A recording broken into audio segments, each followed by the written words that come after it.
Okay, okay.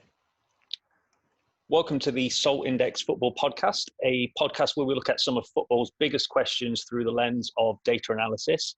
Coming from a background in tech and statistics, we conduct the analysis ourselves and create our own unique methods of indexing data, which we call a Salt Index. If that doesn't make sense to you yet, that's okay. Continue listening and it will all become clear as we go on. My name's Sunny, and now would be a good time to bring in our co-host, Adam. How's it going today? Hello. Yeah, not too bad, mate. Not too bad for a Sunday. How you doing? Yeah, I am good. Good. It's a Sunday. It's always good. A little bit different though, because we've not got domestic football, but we've got international football anyway. But I guess it's better than nothing. Yeah, I think I prefer watching other league games to watching my own team, but I do always love watching Scotland. I don't know why. Obviously, this midweek we had the fun of drawing against Israel and then winning Scotland's first ever penalty shootout, which was interesting. But I completely agree. Like, no one enjoys international week, especially there's been too many of them. I think for the start of the season, it's an unusual amount of international games so far. I liked seeing scenes from when Scotland won the penalty shootout. They reminded me of like Braveheart or something like that. It's not funny. No. It's not funny.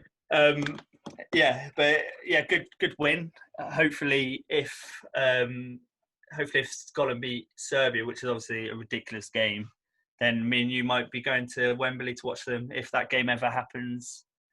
Euro 2020 in 2021. Possibly without a crowd. We'll see what happens. I'll be there, whatever happens. I think. Yeah, just for any listeners who are unsure what we're talking about, we've got tickets to go and watch England play whoever wins this playoff game in, well, it was Euro 2020, obviously 21 now, but I mean, who knows whether fans are even going to be allowed in the stadium. Yeah, let's not get into how that qualification thing works as well, because I think even a data analyst is going to struggle with explaining how the League of Nations, whatever it's called, works. But if it gets us in, I don't care. We'll take it. Yeah, by hook or by crook. Right. So today we are going to look at. We were first going to just look at home field advantage. So it's a really interesting thing to look at, and it's something I actually looked at in my degree when I did my economics degree. Of how can you? So there seems to be some sort of home field advantage that always happens, no matter what sport, pretty much. Mm-hmm. And how do you explain it? So, probably the interesting thing to start with is when people have looked at this, or when analysts have looked at this specific problem, it's hard in the fact that you can't just tell the Premiership to just turn off all their games for the week. So you can't. I mean, so you take all your fans away for a week, should I say, or for the whole year. So it's hard to kind of change the variables in football to see what was having that impact. So whenever you have a situation where there's no home fans there, that's going to help you try and work out what caused that potentially, especially given it could be for a long period of time. So you've got more data to look at. Because historically, when they've looked at it, a good example is Italy. So a lot of Italian clubs have had home field bans for various reasons, like violence, racism and stuff. And there still appeared to be that home field advantage in that situation. So this year was going to be a good year to look at that. But we've kind of expanded it a little bit to look at what effects have COVID had on the start of the season. So we've looked at the last 5 years, and then we'll get into that later, hopefully. Okay, interesting. Yeah, I mean, I guess, well, that's it, isn't it? This year out of any other year is a year where home field advantage is something that can be scrutinized in a much different way to any other year we've ever had. I mean, I guess you could look at it a little bit from the back end of last season, but we're potentially going to have an entire season of it in varying degrees as well, because I guess you've got some countries who are allowing limited amounts of fans in, and it could become apparent that has an effect, but maybe to a lesser degree or more, who knows. So that'll be an interesting thing for us to kind of dive into. So what else are we looking at today? Well, I think we should talk about if we're going to look at that, I think we should talk about last week, because it was a bit of a. I think even given COVID and the start of the season, last week was a crazy week for football. Mm-hmm. Not to go too far into what we're going to talk about, but yeah, there was 41 goals, which is one of the higher game weeks ever, and obviously you had the 7-2, which this man behind me was not happy about. But yeah, especially given, I think a lot of people were talking about with the other results that happened with Man City drawing. I think a lot of teams were saying, a lot of people I spoke to were saying Liverpool now win the league if they win this week. As crazy as that sounds, but I think it's made it really interesting, I think, now. Mm. Yeah, no, absolutely. And I guess it's not even just the 7-2, right? We've got a 6-1 to dissect as well. Just an insane amount of goals being scored. I mean, so you say it was 41 the weekend just gone. Was it like 43 or 44 the weekend before that as well? 44 the second game week. Wow. Insane. Okay, yeah. And well, I mean, so how did? We had some players that we picked as well, didn't we, last week? So how did they do how did your guys do last week? So, yeah, I think I had a clean sweep as far as if we're talking fantasy football. If I'd have picked all the players I picked last week, I'd have got points. So, Decore was one of my picks. He got an assist for Everton in a big win. Top of the league as well, which is an interesting place for Everton to be. Mm-hmm. Probably had the best summer transfer period and looked quite a settled team. And then who was my second pick? Callum Wilson. He scored and he got an assist, I believe. Yep. So he got plenty of fantasy team points. And then my last pick was Havertz, who also got an assist. So yeah, across the board, they either got a goal or assist. So happy with my picks. Solid week. So I had Lallana, who he came off the bench, so he got some minutes, which is good because it means he wasn't on the treatment table. But I have a feeling that he probably came off the bench because he couldn't start the game because he'd been on the treatment table the week before. Although, I mean, looking at it, of course, Brighton got mullered by Everton, and they seem to set up with a bit more of a defensive formation going into that game. So it could be a reason why he didn't play. Either way, it didn't work because they got smashed and Everton were just passing the ball in. James Rodriguez, who was one of the players, I'm pretty certain both of his goals were just tap-ins with from 6 yards out. And, if you're in a position where the team are able to pass the ball across your goal and no defenders are stopping it, it's pretty shambolic, or just really good play from Everton. I guess you can kind of look at it in one of about two ways. Funnily enough, though, I think both teams had some shambolic moments defensively in that game, and Pickford, being one of them who muffed up again. Do you think he should still be England's number one? I still think he's the right.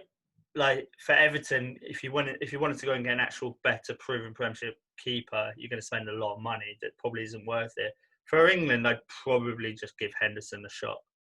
I'd probably play Henderson. I still think he'd be my second choice, Pickford, and it'd be tough. I'd probably. Did they play him against Wales? I was watching Scotland at the time. And I didn't watch the game because I hate watching friendlies.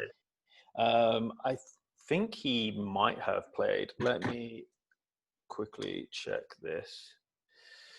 I'd probably play Henderson now. It's probably just about time, isn't it? But I don't think he's as bad a goalkeeper as people. He hasn't had a good last 6 months, to be fair. But I don't think he's as bad a goalkeeper as people make out. I think their back four is going to. I think in 3 months' time that'll be what people are saying lets them down. I think because it's not terrible. I like James Coleman. There's a few. Is a big unit centre back, but I don't really rate the back four. But you don't necessarily have to have an incredible back four to get top four. I don't think. Yeah, for top four, I think you can ride your luck on goals scored.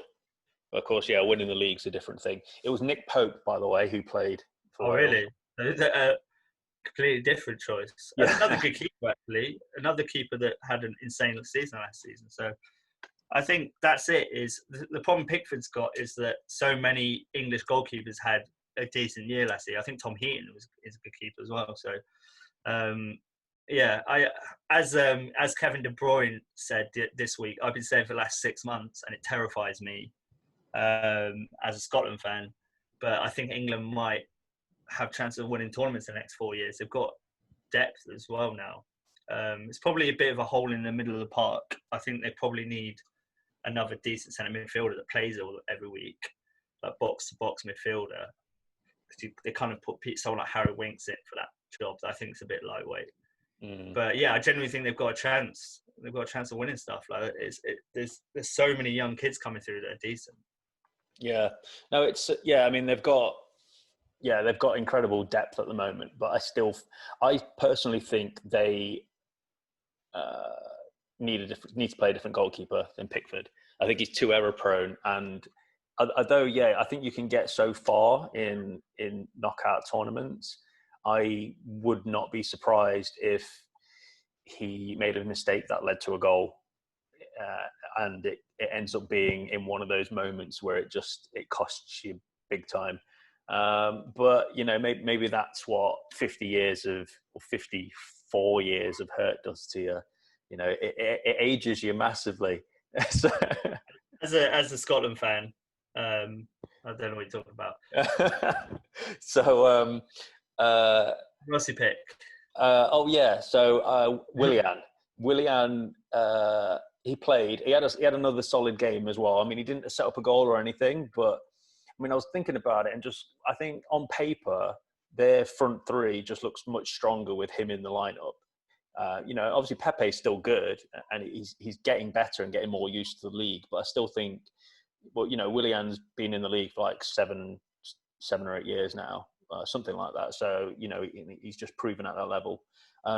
Interestingly as well, I swear Everton bought a defender on deadline day. What's been about? Yeah. Who was it? I can't remember his name, but it was like 25 mil, wasn't it? Yeah. I can't remember who it was. The transfers. It was Ben Godfrey. Yeah. Yeah, good player as well. 20 mil, I think, something like that. But again, youngish lad, I don't think it's going to completely fix their defence. To be fair, I say that Digne's probably one of the better left backs in the league, and attacking wise, free kick taker, scores a lot, is a dangerous player. Seamus Coleman have always rated just like a no nonsense, but will run around all day, crunch people, solid Irish right back. Yeah, and then it's just Keenan, Mina, or Keenan, whoever they want to throw in. Doesn't really wouldn't fill me with that much confidence, especially if you're talking top four. But I don't think they'll mind not finishing top four this year. It's been a good start to the season either way.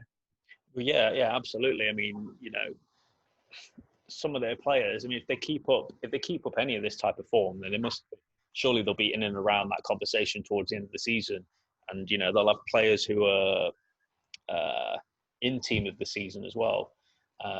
If James can keep up any of this kind of form, and obviously Calvert-Lewin, then you'd imagine they'd be in that conversation. I mean, do you think they can maintain that form?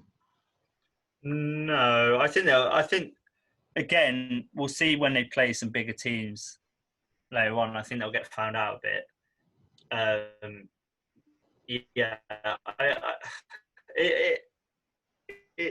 It's not a bad side though. Now, as I say, like my pick was Decore. Like, there's more strength in the midfield. They spent a lot of money on people like Gylfi Sigurdsson and people of that ilk that then didn't really come good. They're a bit slow and lightweight. Whereas I think they've athletically, which I think people discount. Like if you look at Liverpool's side, like part of their reason they've been winning for the last 2 years is that how many of them are physical specimens that will run like idiots for 90 minutes. Like there's loads of them. So I think I think it's an underrated thing. You don't just need talented players; you need talented players that are committed and that will run around like idiots all day. So Yeah. I don't know. Yeah, we'll see. We'll see over the next few weeks. But yeah, if you keep winning games, confidence grows. Like you never know, do you? So we'll see. I think it's been a weird start to the season, as we'll look at in a bit. But we'll see. We'll see over time. Like 38 games is a long time to keep that up for Everton, I think. Yeah, and they're arguably going into the biggest and most difficult game of the season for them next. I mean, they're playing Liverpool. I mean, they're at home. Whether that has an advantage or not, I guess, is something that we'll be covering shortly. Yeah, I think they get drubbed. To be honest, I think there'll be a bit of a bite in the tail now of this guy's going to give them a rollicking before the game, and yeah, I think we'll see. Yeah, if they win that, then suddenly you're talking like it's changed the Premiership completely, hasn't it? Like there's no one else that's winning all their games. So we shall see. Probably be a good thing for English football if there's a bit of a mix-up this year and other teams start doing well. But we'll see. At the end, I still think it's going to be a similar top four to last year by the end of the season. Yeah, it'll be interesting to see how things pan out, I guess, kind of as we come out of Christmas, or, as we kind of go past Christmas into January. I mean, we'll be about 20 games in by that point, won't we? So, yeah, and I guess that's when the table starts to take actual shape. Third choice. Who was your third choice? It was James, and he scored a couple of goals. James, Lallana, and Willian. Oh yeah, Willian. Yeah, cool. Sorted. So yeah, all good. Yeah, let's move on to the data. So I'll try and explain this as well as I can without having it in front of us. We can always try and link the data set somewhere. But yeah, what I basically did was say right, to check whether home field advantage seems to be different this year. Let's compare the first 4 games each team have had this season to the last 5 seasons.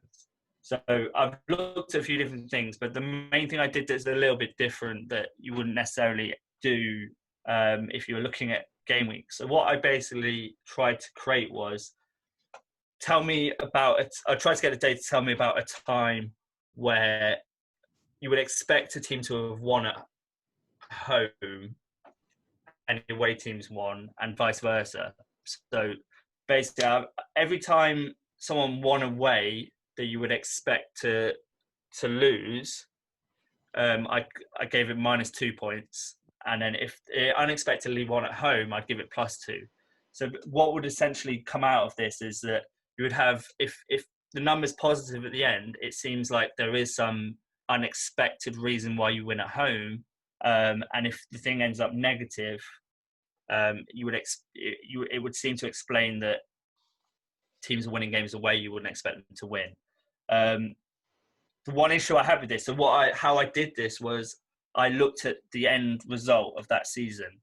So, for example, in 2016, 2017, I'll look at the final table and say any team that beats a team within 3 places of itself, that's not unexpected. They're about in the same position, so you wouldn't expect that. There's no reason to not expect them to win or draw or lose that game. If they were more than 3 teams higher, or if the team was 3 teams or more higher, so 4 teams or more higher, then I would count that as an unexpected win for that team. So you've gone away from home and you've unexpectedly won against a team much higher than you. The clear issue with this is when I've looked at this year, there is no final standings. So I've kind of had to, luckily, the first 4 weeks, there hasn't been too many close ones. So my issue's been, how do you look at like Leeds, Sheffield United?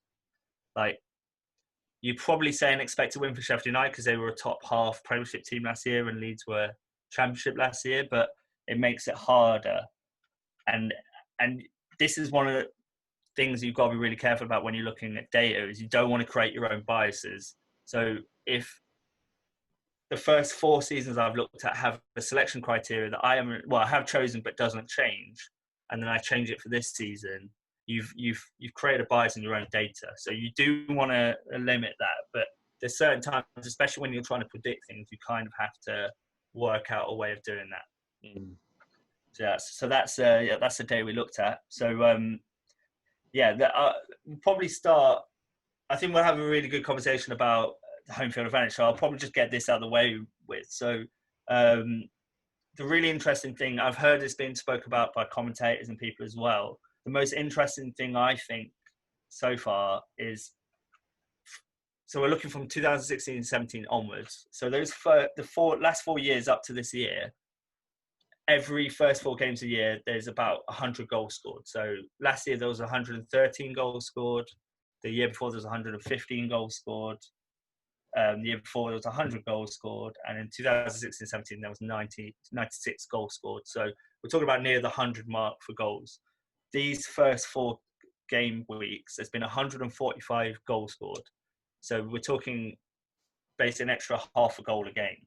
Right. Okay. And I guess just for any people possibly listening from the future, the reason why hello, yeah. I guess the reason why this season is under so much scrutiny, or these 4 games that you're referring to, or 4 match weeks, I should say, is because there is no crowd. There's no crowd in the stadiums, and it's, whether this impacts on the football games, I guess. So what would you assume, or if you were trying, because obviously it's going to be guesses until someone works this out, but what do you think the reason for there being 40 more goals scored than any other first 4 game weeks is? Well, that's a tough one. I remember reading somewhere that there's an expectation that players would actually perform with kind of more caution and use less flair and things like that, basically effectively leading to cagier matches, which I guess kind of makes some sense because you've got less crowd player stimuli from the crowd, whether it's to entertain them or just kind of fear or even encouragement. But we're kind of seeing the opposite of that. So I would find it quite difficult to understand why that's happening.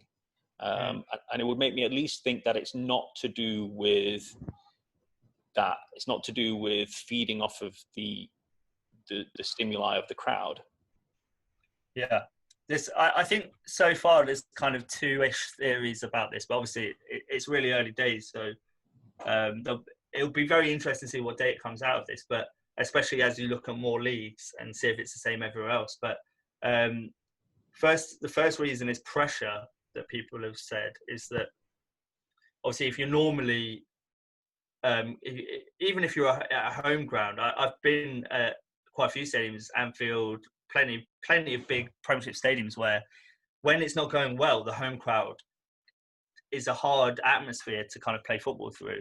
So I think people are just playing with a bit more freedom in that situation. So the less pressure there is, more likely you're going to be open to your thoughts, able to make the right pass. I think the data has already shown that people are less likely to just try crazy stuff. Basically, they kind of, it's almost a bit more like they were in training. They try and keep it simple, and that normally ends up with better football. To be honest, the more we go. And then the other reason that could be, and this might have an effect on our data as well, is that there hasn't been a lot of time since the end of the season, so there might be fitness concerns. So what that might suggest is that the less fitness you have, the more open a game it is, and the more goals are scored. So that would suggest that if your defence and attack were equally tired, it will benefit the attack, which I guess kind of makes sense in the fact that it's harder to plug all your holes in your defence if you're shattered. But I don't know if I've necessarily seen that so far. I think it's more the playing with a bit of a clearer head. I think that might cause that advantage. Right. Okay. Yeah. So I guess it's in a way people are kind of, they're not necessarily, they are being more cautious in a way, but it's leading to a positive decision. So it's like, okay, they're playing the right pass because they're being more cautious. Maybe they're even thinking about it more as a result. So, okay, yeah, it's an interesting way to look at it. And, well, it's leading to more goals at the moment. Always welcome.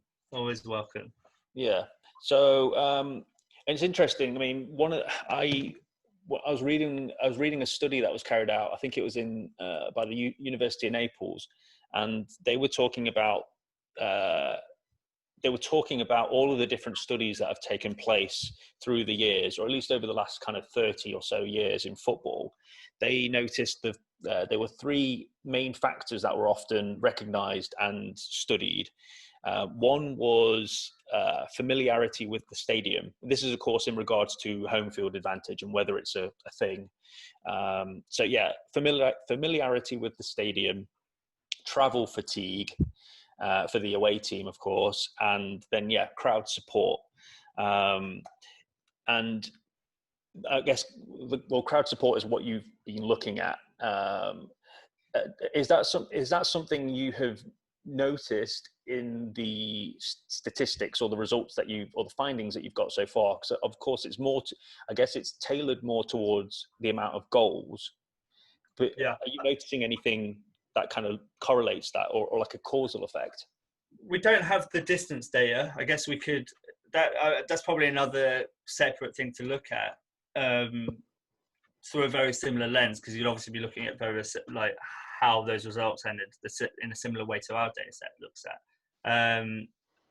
But yeah, it'd be interesting to see whether that does. But yeah, otherwise the other main ones they're talking about is they're going to be prevalent. Sort of, familiarity is still going to be the same, but our numbers suggest that's not the case as well. Really, if we're saying that more teams are winning away now, that familiarity. But if you think about it as well, if you're a Premiership team, some you might have players been there 5-6 years. You'd be pretty familiar with Anfield if you were a Seamus Coleman or most Premiership players. So yeah, maybe that factor comes out a bit less. But yeah, it does seem. I mean, as far as crowds go, obviously our data massively shows. So as I mentioned before, what I did was kind of create a point scoring system. So if you unexpectedly won away, -2 points. If you unexpectedly win at home, that's +2 points. So the higher the number, so the more positive the number is, the more it seems like the home teams are winning unexpectedly, and the lower the number, it means more away teams are winning unexpectedly. It doesn't necessarily mean that more away games have been won or more home games have been won, because again, we're kind of balancing that based on if all of my games were Man City playing Bournemouth away from home, it would come as 0 because we would expect that to happen. So there would be no positive or negative, but there'd be more away games won, obviously. So so if you go from that, so first 4 games of the season, so we'll start in 16-17. That number comes out as +3. So it seems like there's a positive effect to being at home. Year 17-18, again a +3, so similar number. 18-19 is again +4, so slightly more. It seems like home advantage seems even higher there. Last year, the first 4 games, it was +2. So again, still looks like home. And this seems quite telling to me is that this season so far we're at -5. Oh wow! So that's a massive swing. There is an issue just in the amount of data there is. It'll be interesting if we flesh this out and did every league that hasn't got fans in it, because the main issue you have is just not enough data. If you have probably a good way to explain this for people that are not so sharp on their stats is, say you had 3 results that you picked, and 2 of them were very close, and one's over here somewhere. If you then did it 1,000 times, and 999 of them were here, and one of them was here, that becomes a clear error. That becomes an outlier. You can tell that one's not right because it's not. There's so much more data that proves the other thing that seems like an outlier. Whereas the less data you have, the less clear that outlier is in your data. So, I'm sure if I went back through the whole of the Premiership history, there might be 4 game weeks with a negative number as well. So it doesn't necessarily prove anything. It's more a good, right, let's now that we've kind of seen something, if I'm looking at data at work, I'll quite often do something like this just to go, well, let's look at something really superficial first and see if it works. Okay, it did. Let's now take a deep dive into that data. So, so I think it unequivocally, well, I say unequivocally, I've just been saying the opposite. It does seem to suggest that there's definitely something to there being a home field advantage with fans there.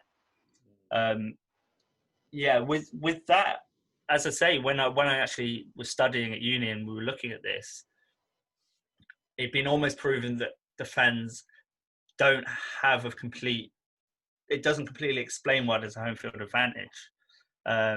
Because as I say, when they've looked at Italian games, when a lot of them were played out behind closed doors, they still had that, which kind of lines up with that data that you said came from an Italian study as well, of its familiarity, it's traveling as well. So it's not necessarily just one factor.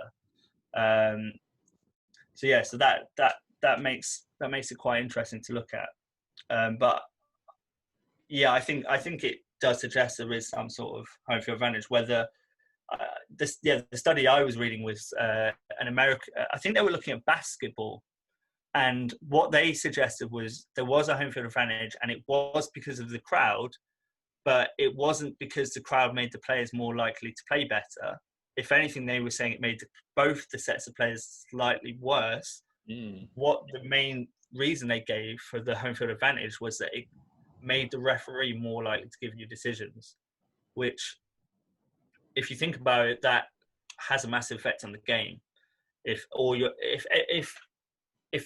we played 10 games, but they were exactly the same, but in 5 of them I gave you bad decisions and 5 I gave you good decisions, they're going to be different outcomes potentially. So that theory, I think, when I read that, I was like, that makes a lot of sense. And we'll see if that kind of gets proved. Well, I guess it's hard to prove. Well, no, because we'll just look at how many fouls are given a game. And I think that will kind of hopefully prove that as a thing, if that's true. Yeah, and I guess we saw 3 penalties given against Manchester City the other day, and they were at home. It happens, of course. I mean, there was a game where Liverpool got 3 penalties against Manchester United about 5 or 6 years ago in that season when they almost won the league. I can't remember what is accounted for as the reason why they didn't win. I forget; it slipped my mind. But yeah, it's a bad joke. He wasn't even there. He wasn't there. Yeah, he was still doing things in Germany. But and speaking of Germany, I mean, interestingly, obviously, of course, you've only looked at the past 4 weeks of the Prem, whereas I mean, they observed a similar thing in the Bundesliga last season. Of course, they were one of the first leagues to restart playing, and they noticed in the first 27 games that there were only 5 home victories, which lines up with what you've been finding so far, right? You've got a massive swing, and they had even weirder that I spotted in that data from the end of their season was there was just red cards everywhere. So I don't know whether it was just people just like proper pent up from COVID. They just had a crazy week. Right, I've been stuck in my house for 6 months. So I'm going to break this guy's leg. I don't know, but there was a ridiculous amount of red cards in all their games. Same actually with the French. When the French games came back, I don't think we've had particularly crazy amount of red cards. No, I mean only when I'm playing you on FIFA. Yeah, that's you like your fouls, but I wasn't going to bring up FIFA. No, it's probably for the best. I mean, I'm not ashamed to say. Well, I am ashamed to say that I got smashed on FIFA by you like 3 times yesterday, and that was just yesterday. That's not the day before that or the day before that. I So, think we should play FIFA whilst doing this podcast, and then even if it's a bad episode, at least I win a game in the background. yeah, well, we've spoken about that. Maybe doing like a Twitch or something as well, for all of the people who are interested in this podcast. So, I think people will be turning off. Some people will be turning on at FIFA. Some people will be completely. Well, I came for football, not the bullshit that is FIFA. So yeah, I think we have to be careful. There's definitely two different groups of fans, not necessarily different fans, but subsets of the same fans. Yeah, well, it's a very different thing, isn't it? One we're talking about playing a computer game, and the other one we're talking about doing statistical analysis on real games. They are kind of two broad, like different parts of the football spectrum. If we analyse our games, there's no home or away field advantage. It's just I win. Yeah, there is no outlier. I am the outlier for being so shit. It would be an expected win though, so it wouldn't count towards our data, but it would still line up. So anyway, one thing that I thought was quite interesting. I've got no data to back this up, by the way. This is literally something that Gary Lineker said in an interview when he was talking about kind of the situation we're in with regards to crowds not being there. Was he called off a stat about there being 10 minutes of additional ball playing time per game because either it's because the balls are just easily readily available now on the sides of the pitch, but also the players aren't necessarily acting up and kind of responding to the crowd in certain ways or whatever it may be. But I guess if you've got 10 minutes of additional game time on average, that surely leads to more goals as well. See, I thought that was going to be down to decision making because I generally think with, especially in grounds like an Old Trafford or an Anfield that are bigger, and it's just a ball of noise. Like whenever I'm at either of those stadiums, whenever I've been, I can't even think, and I'm not even trying to play football. So there's no doubt in my mind if I was playing at any of these stadiums, that would have an effect on my game. So I do think it's just, especially now people are used to it, I think it's a lot more, right, let's just play our game. There's less outside influences that kind of affect your decision. Because I always notice that when you go to a game, especially as I say in a bigger ground, where if a player makes a mistake 2 or 3 times in a row, they get destroyed by the crowd and they won't do anything. They're extra careful for the rest of the game. So it clearly does affect people when, people start having a go at them and stuff. So I think maybe people that don't go to football don't necessarily know how volatile a crowd is at football. Like it's you're going to hear some horrible stuff. I imagine some players can just zone out of it, but I think it's obviously going to affect some players. So yeah, I think I'd have thought balls is more in play more because people are making better decisions. Whether the ball goes in quicker because of the ball being available, I don't know. I just don't want a situation like we have in some recent World Cups where there's 2 balls going on the pitch every 10 seconds. Yeah. Weird pet peeve.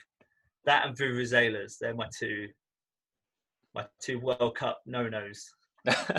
Do you remember when I think it was maybe in the late 90s or maybe early noughties when in the it was in the Premier League. There was like, I don't know whether it was Sunderland or like Sheffield Wednesday.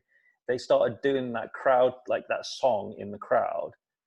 Not the Vuvuzela one, but there was like they'd have like people playing the drums or something, or like the horns or something. They started doing some song. And then it just became like a really big thing. What are you about? As in there's like a band?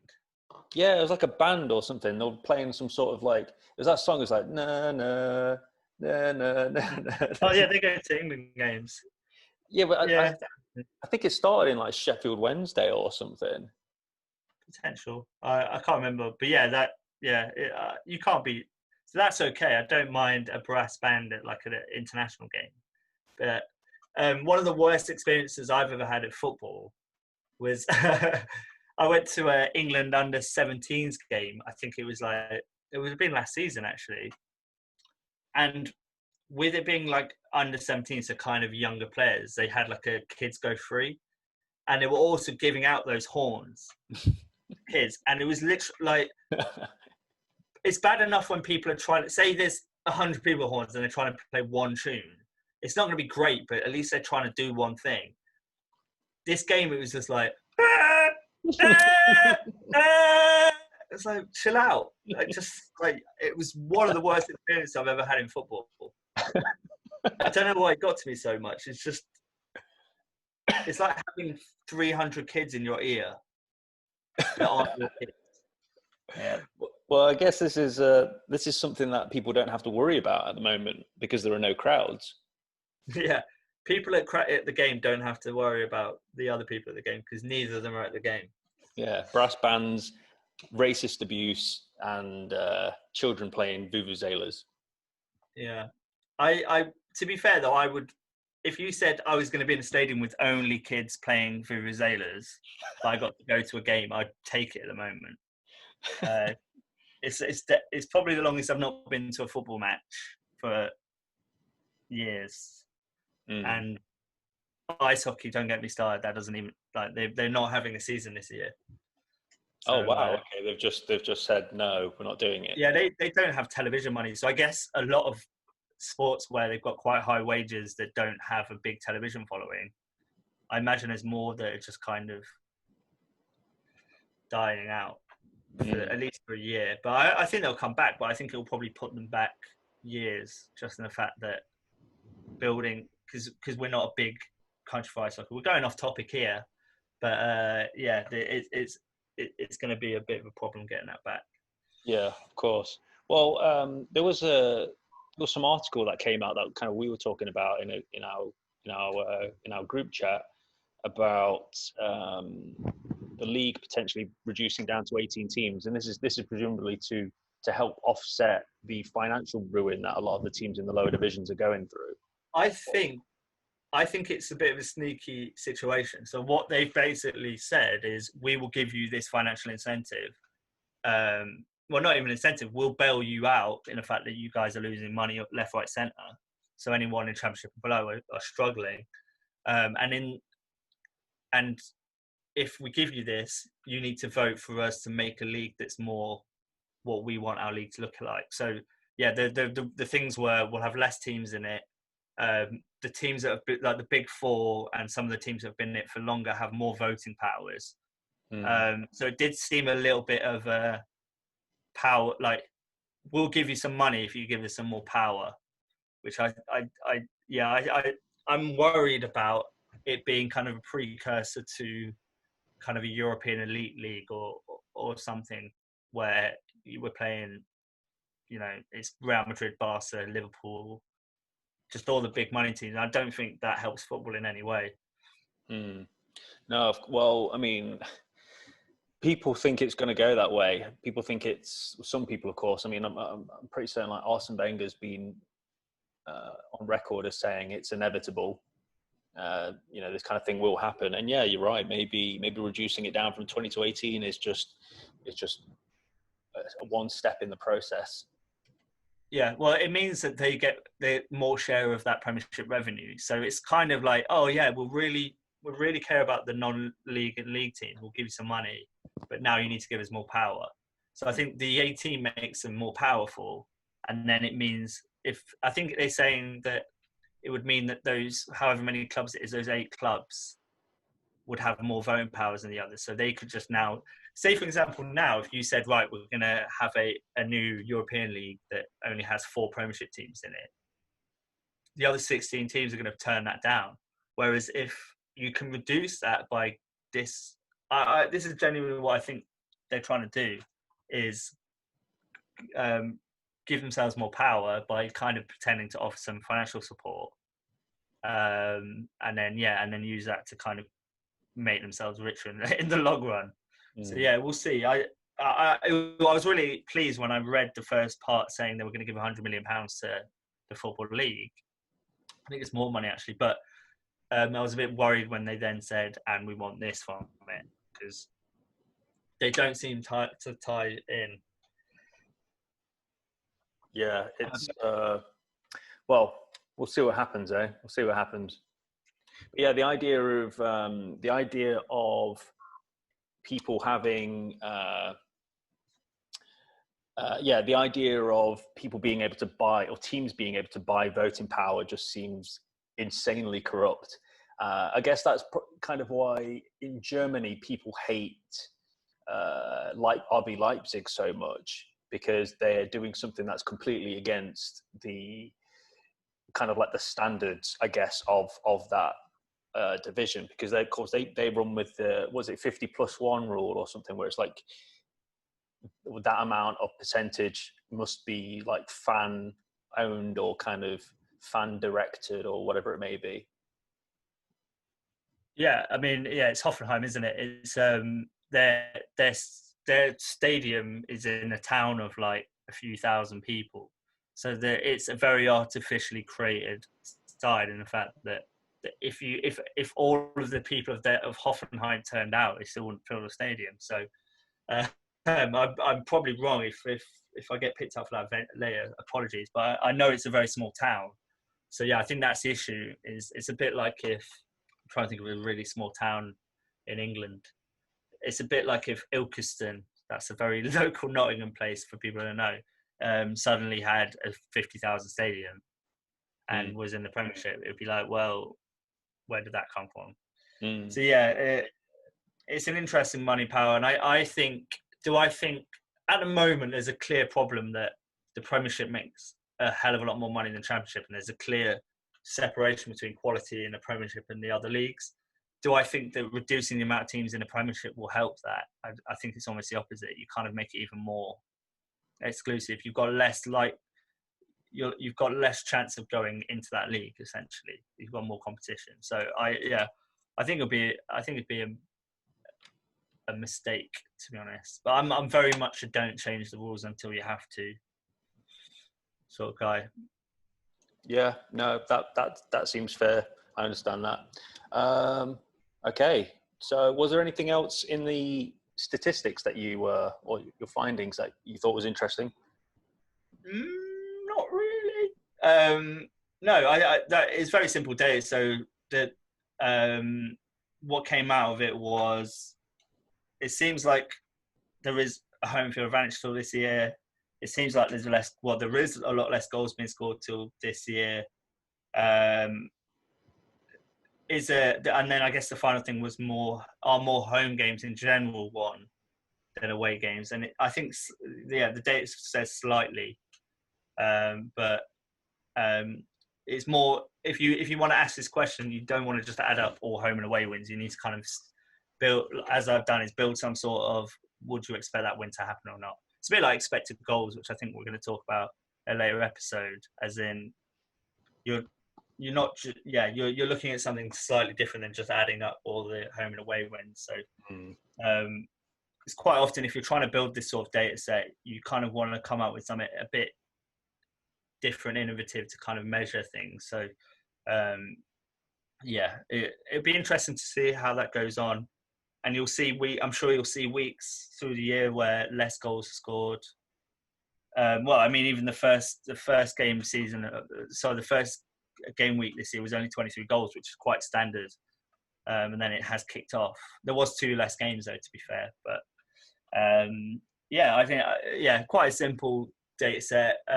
Very small amount of data, really. That you probably want more data than that. But as I say, that's the really exciting thing about this year. If you can be excited about anything about this year, is that it'll be interesting to see where that goes. Will we get more goals?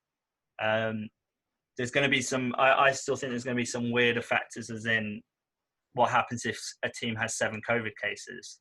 They're still going to have to turn out potentially if they've got enough fit players. So imagine that being a factor in whether someone stays up or wins a league. Is 6 of their players got COVID the week before. So yeah, I think there's definitely. It seems like it's going to be a very twisty year Yeah, as far very as much. the project goes, just to mirror other things, I guess.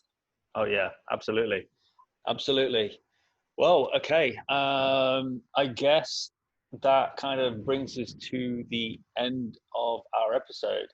Of course, there is the commentator of the week thing that Yeah, we always go through, and I've lined up the video. Don't you worry. So today it's it's crazy Arab football commentator, I believe, is what he is affectionately known actual by. name. His actual name. And I thought we could just close out the episode with his commentary. So I'm going to sign off. That's another episode of the Salt Index Football Podcast. I've been Sonny. Who have you been? I've been Sonny as well. Put the commentary on. All right, here we go.